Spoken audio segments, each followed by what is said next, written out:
Our phones are crazy powerful and the gaming just keeps getting better.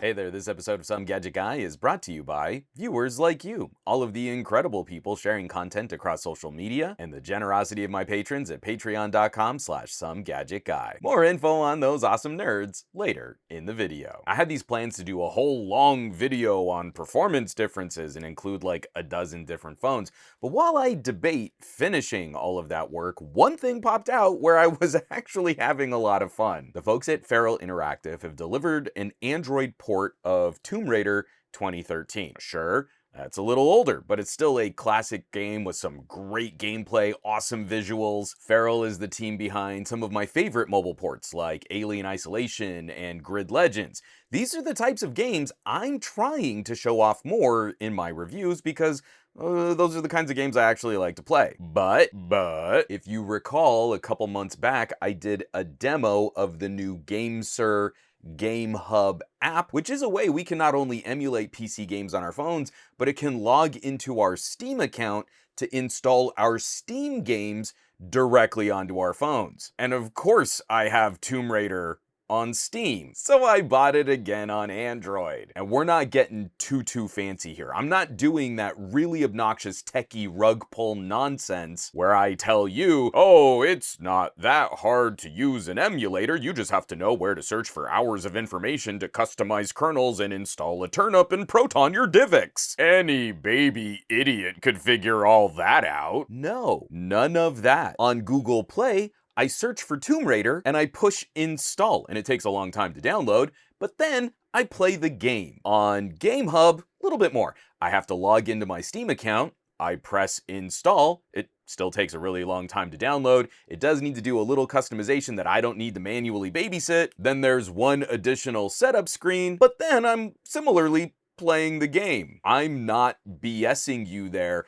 The time it takes from pushing install to actually playing the game is actually pretty similar. It should be reasonably consistent. I'm not tinkering, I'm not futzing, I want to install and play a game. And I kind of break that rule in just a minute. You'll see when I start talking about frame rates. My weapon of choice for this showdown is the OnePlus 15, an insanely powerful phone with that new Qualcomm Elite chip, and I have it hooked up to my GameSir Cyclone 2, and to try and capture some higher quality gameplay footage, I used the video output on the phone over that USB port to feed a signal to my Ninja recorder. I ran the intro section on both the Android and PC versions of the game, and immediately you might be able to detect a couple critical differences. The Android port from Feral does a much better job of detecting screen aspect ratio. Conversely, in the settings on the PC version, under a basic no tinkering install, we're pretty much locked to 16:9. That means the Feral version is filling the screen better and likely has to work just a little bit harder processing a few extra pixels. And also, I just have to comment on the differences playing the game and looking at the screen versus the screen recording from the video output. I don't have a great way to do this game justice on a pretty OLED. Recording from a camera doesn't look drastically different from the output recording, but holding the game in your hands and playing it looks better. The OnePlus screen looks better. It's a really nice screen. Likewise, the differences in the footage I'm showing here, I swear, I really tried. I thought I had these a little closer in that game brightness, but obviously the Android version is just popping a bit more, so I did not eyeball those two correctly. I would need to dig back through and make adjustments there also, but like I said, this is a no tinkering kind of situation. But both versions of the game are playing with the fun,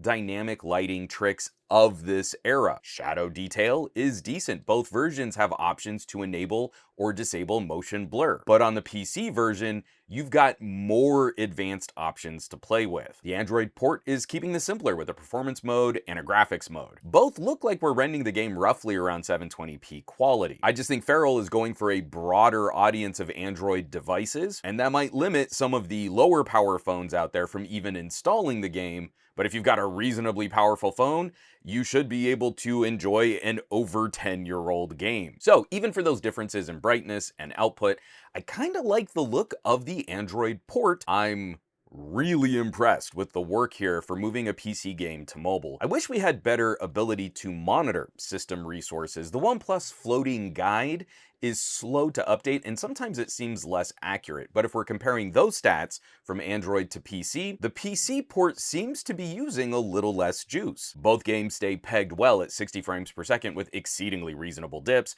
but OnePlus is reporting slightly lower CPU and GPU usage in similar scenarios from the PC version. That means firing up an emulation layer and playing a game on top of that. We lose proper widescreen support, but the game will use a little less battery and the phone should run a little cooler for longer. Very minor differences. Both are going to run your phone hot. It's a decently graphics intense game, but the PC port is actually running a little leaner. So with this available headroom, why not do something silly? The OnePlus has a high refresh rate display, and the PC port has options to boost the frame rate above 60 frames per second. Let's go nuts! Sadly, this did not work well with my external recorder, so I switched to the software screen recorder instead, and this footage looks terrible. I promise you, this game looks even better in real life. The frame rate is so silky. I love that look on classic games where we can drive over 100 frames per second now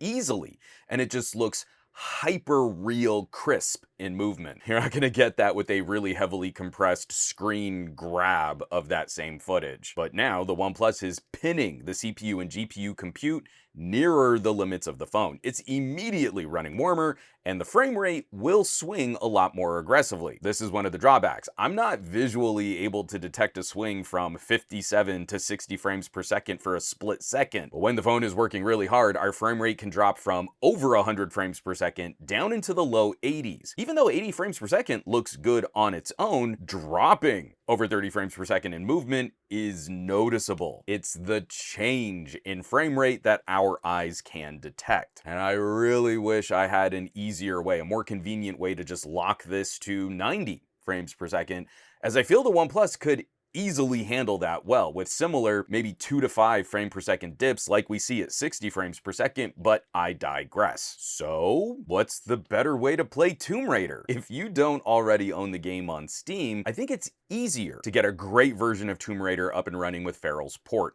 No fuss, no additional installs, no tweaking, and you're getting a version of the game that will run on a powerful phone better than on any of the consoles this game originally launched on. That's already a wonderful level of performance. That said, if you've already bought it on PC, or you'd want to play it on a phone and then also maybe on another gaming computer for the same purchase, we're not fielding many hassles to get the Steam version of this game up and running on a phone. GameHub has made this a lot more straightforward. You'll have more settings to play with, and on newer, powerful phones, why not push the frame rate up higher? I am a huge fan of mobile gaming, and I greatly respect the work that studios like Farrell do. I think techies have ignored the actual capabilities and potential for mobile gaming for far too long. That said, while I always want to support good devs doing good work for Android, the timing here is getting really precious. We're getting better and better tools to consolidate our experience. In years past, I was happy to buy games multiple times.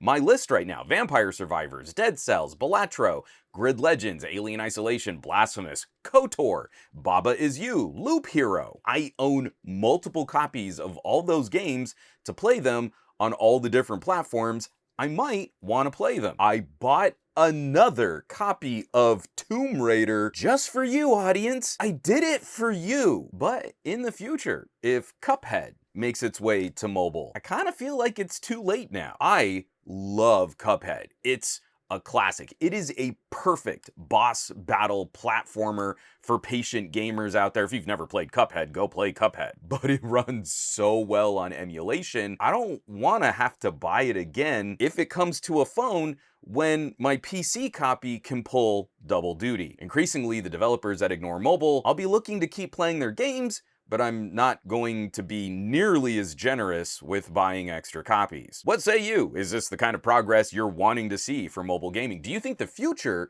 is going to be more PC emulation, or do you think devs will start bringing games to Android closer to their launches on consoles? Do you think game stores like Epic and Steam are going to start offering this kind of tech to their customers to separate themselves from Google Play? I mean, there's a lot happening in this space right now, and I don't think tech enthusiasts are always keeping their fingers on the pulse. So drop me the tastiest of hot takes down in the comments below this video, because I love digging into this kind of stuff. Our phones are so crazy mobile computer powerful these days. There's so much more we could be doing with this slate of compute power, and the folks who get to see the results of my testing and reviewing first are of course my incredible patrons.